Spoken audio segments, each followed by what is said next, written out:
জাতিসংঘের ম্যান্ডেটকে সমুন্নত রেখে বৈশ্বিক সংকটসমূহ নিরসনে মহাসচিব অ্যান্তোনিও গুতেরেসের দৃঢ় প্রতিজ্ঞ সাফল্যমণ্ডিত নেতৃত্বের জন্য তাকেও জানাই আন্তরিক সাধুবাদ। প্রধান উপদেষ্টা অধ্যাপক ডক্টর মোহাম্মদ ইউনূসের আমন্ত্রণে 4 দিনের সরকারি সফরে আজ বৃহস্পতিবার বিকেলে ঢাকায় আসছেন জাতিসংঘের মহাসচিব অ্যান্তোনিও গুতেরেস। গুতেরেস এখানে পৌঁছানোর পর ইন্টারকন্টিনেন্টাল হোটেলে যাওয়ার আগে পররাষ্ট্র বিষয়ক উপদেষ্টা মোহাম্মদ তৌহিদ হোসেন তাকে অভ্যর্থনা জানাবেন। জানা গেছে তার নিরাপত্তার দায়িত্বে নিয়োজিত থাকবেন এসএসএফ। শুক্রবার জাতিসংঘ মহাসচিব সকাল 10টায় প্রধান উপদেষ্টার কার্যালয়ে ডক্টর ইউনূসের সাথে দেখা করবেন। বৈঠকের পর গুতেরেস রোহিঙ্গা শিবির পরিদর্শনের জন্য বিমান বাংলাদেশ এয়ারলাইন্সের একটি বাণিজ্যিক ফ্লাইটে কক্সবাজার যাবেন। অধ্যাপক ইউনূস দিনের শেষে গুতেরেসের সঙ্গে কক্সবাজারে প্রায় 1 লাখ রোহিঙ্গার সঙ্গে ইফতারে যোগ দেবেন। এ সময় দুই নেতা রোহিঙ্গা ইমাম ও সম্প্রদায়ের নেতাদের সঙ্গে মতবিনিময় করবেন বলে আশা করা হচ্ছে।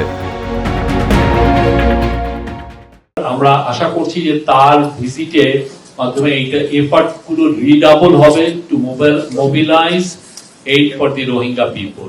তাদের নিউট্রিশনাল নিডটা খুব ইম্পর্টেন্ট, সেই জন্য ইন্টারন্যাশনাল সাপোর্টটা লাগে। প্রায় $15 মিলিয়ন প্রতি মাসে রোহিঙ্গাদের জন্য দরকার হয়। তো সেটার জন্য আমরা আশা করছি যে এই ভিজিটটা সেই ফোকাসটা নিয়ে আসবে।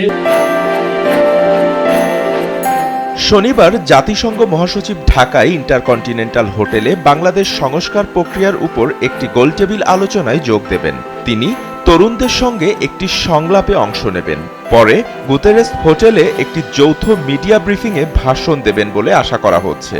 একই দিনে প্রধান উপদেষ্টা ডক্টর ইউনূস জাতিসংঘ মহাসচিবের সম্মানে ইফতার ও নৈশভোজের আয়োজন করবেন। রোববার গুতেরেস সকাল 9:55 এমিরেটসের একটি ফ্লাইটে ঢাকা ত্যাগ করবেন। গুতেরেসের সফরে মূলত রোহিঙ্গা ইস্যুতে জোর দেয়া হচ্ছে। বাংলাদেশে এখন রোহিঙ্গার সংখ্যা 12 লাখেরও বেশি।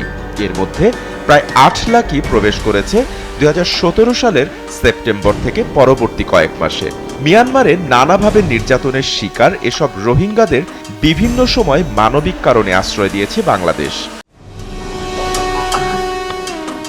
যদিও শুরু থেকেই কথা ছিল প্রত্যাবাসনের, কিন্তু শুধু সময় গড়িয়েছে, হয়নি কোনো সুরাহা। উল্টো রোহিঙ্গাদের নিত্যদিনের ভরণ পোষণে আন্তর্জাতিক বিভিন্ন সংস্থার সহায়তা একেবারেই তলানিতে। প্রত্যাবাসন প্রক্রিয়া এগিয়ে নিতে যেন নেই কারো মাথা ব্যথা। এ সকল সমস্যা উত্তরণে বাংলাদেশ সফরে আসছেন জাতিসংঘ মহাসচিব।